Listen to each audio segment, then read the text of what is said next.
I grew up doing theater and watching my mother in theater, and I just couldn't imagine doing anything else but entertaining people. Copper comes from Arizona. Peaches. Then I moved down into Los Angeles and went to school at California Institute of the Arts in Valencia. And I started to take singing lessons with my daughter's vocal coach. And she said, "You need to audition for something, and I've got the perfect thing for you."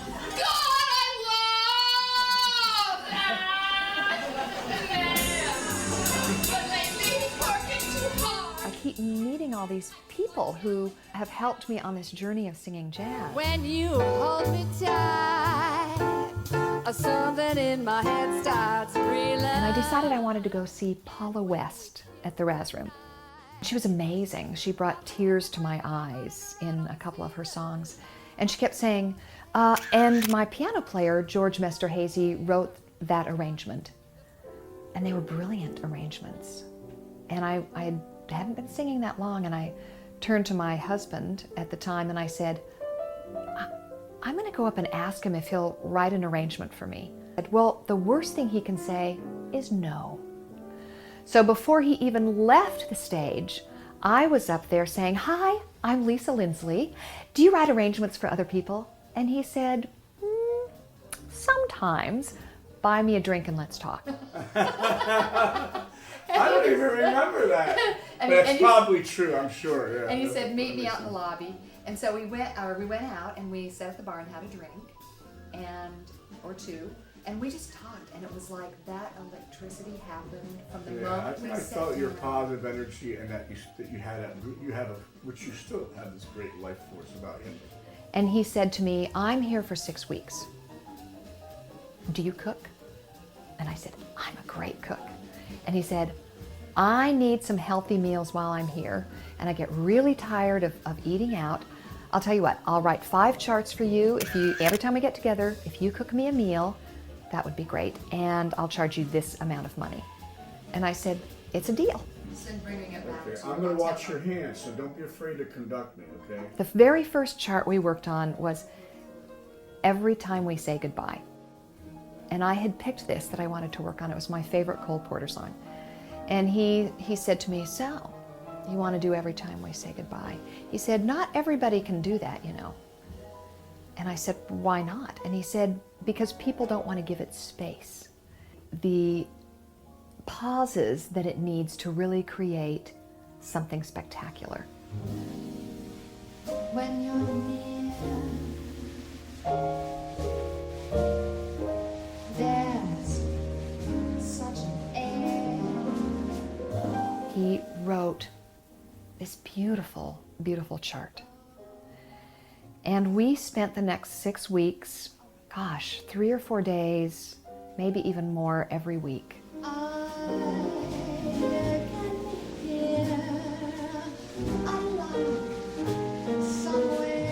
And we would walk up and down the hills of San Francisco, and we would stop and maybe get a cup of coffee or grab some dim sum, and we forged this deep, amazing relationship.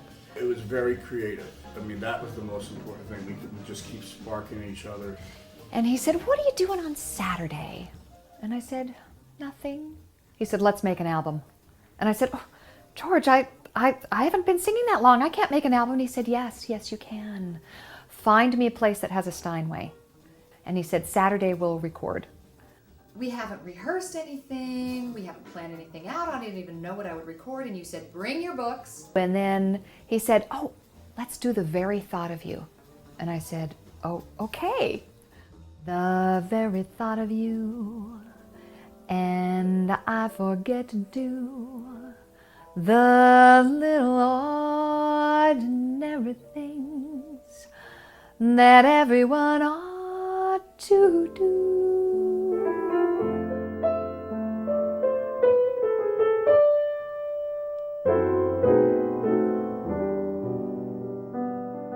You hear about these moments where the universe smiles down on you and says, "This is going to be the most amazing moment you could possibly ever imagine." Shing! And that's what it was in the studio that day. Why do I just wither and forget all resistance when you and your charm passes by? We just literally, without any rehearsal, My heart's would record. We got most of them on a first or second take. That's because George was so brilliant at what he did. The most important thing about making really good music is getting an emotional connection. Same one that made us our friendship good, same one we felt when we had that first spark when we met. And we would just really connect. I'm singing in the microphone, and I'm just looking right at George, and he's playing the piano, and magic happened. It's gonna work really well right there, huh? and I feel We got it. Okay, We got it. all right. That's right. That's right. Let's mix and master this, which we did. And then I, got it pressed, and I started putting it out for people, and they got reviewed in Downbeat. They loved it, and they gave us 3 stars. When we did our CD release party, I was lucky enough.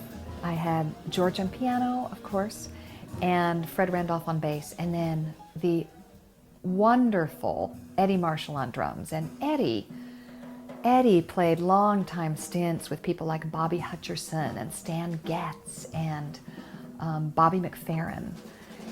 And I couldn't ask for a better rhythm section than what I had that night. Then just a couple weeks ago, I did my debut show at the Metropolitan Room in New York with George and this amazing bass player, Brian Glassman, and John Mealy on drums. It was fabulous. That was the special night that we performed, and there was just nothing like that at all. I'll miss that very much, being able to do that with George. say goodbye.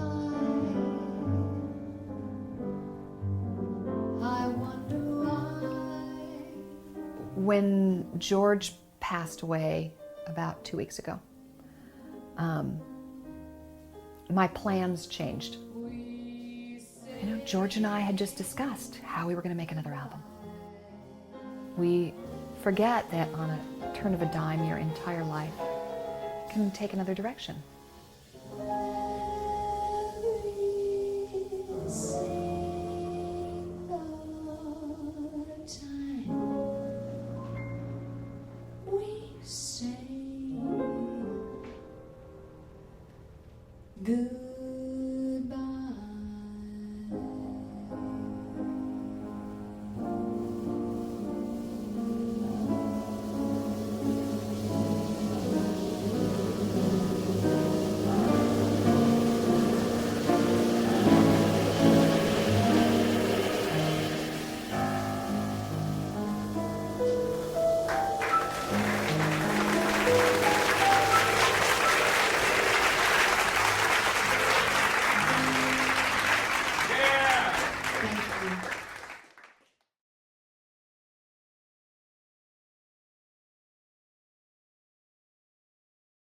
Thank you.